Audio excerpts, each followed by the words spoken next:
আজকে আমি মাংস রান্না করব, মুরগির মাংস। তো কীভাবে রান্না করি তাই দেখাচ্ছি।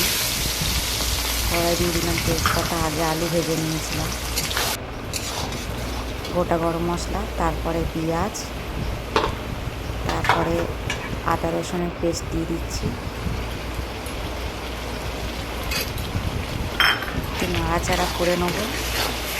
ভাজা কষা হয়ে গেলে পেঁয়াজ লঙ্কা বেটে রেখেছিলাম ওটাও দিয়ে দেবো।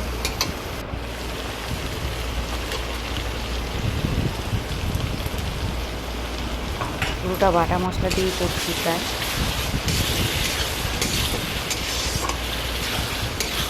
তারপরে হলুদ,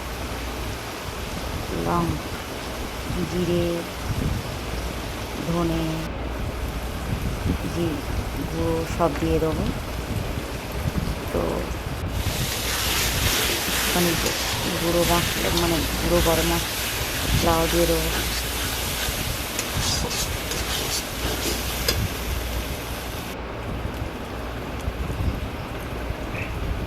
লঙ্কার গুঁড়ো দিয়ে দেবো।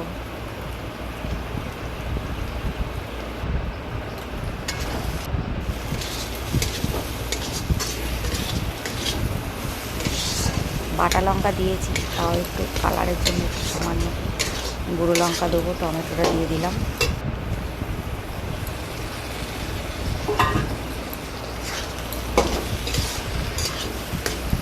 লবণ দিলাম স্বাদ মতো।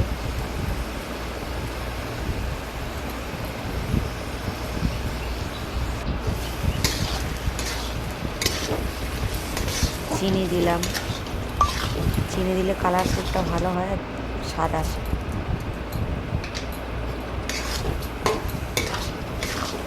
লঙ্কার গুঁড়ো,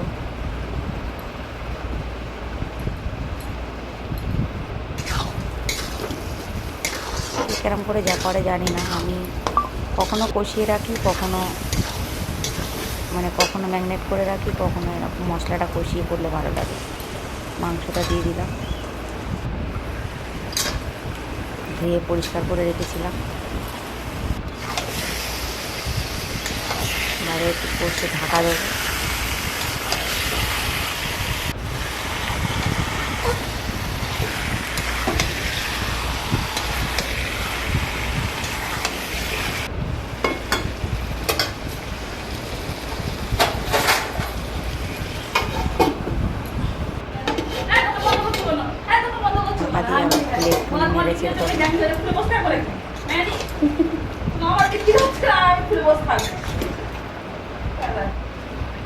জল উঠে গেছে, মাংসের তেল উঠে গেছে।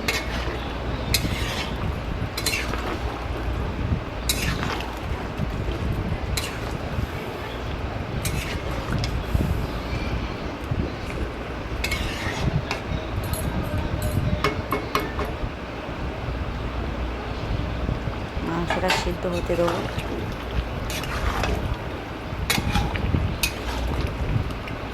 গরম মশলা তো আগেই দিয়েছি, তাই গরম মশলা দেবো।